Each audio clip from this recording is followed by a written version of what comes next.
আরে এই পুকুরের পানি তো অনেক টেস্টি মনে হচ্ছে, এখন আমি মজা করে খাবো। দাঁড়া শালা। আবে কে রে তুই?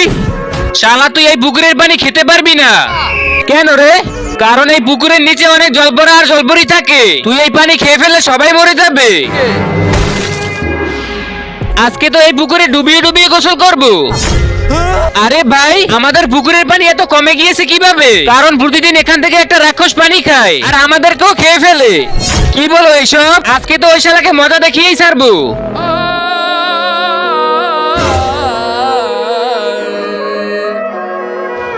আব্বে শালারা এটা কি করছিস তোরা? তার আগে তুমি যদি ইন্ডিয়ার হও তাহলে লাইক করো, আর যদি বাংলাদেশের হও তাহলে লাইক সাবস্ক্রাইব দুইটাই করো, এবং কমেন্টে তোমাদের দেশের পতাকাটা দিয়ে যাও। আজকে দেখবো কোন দেশ জিতে যায়।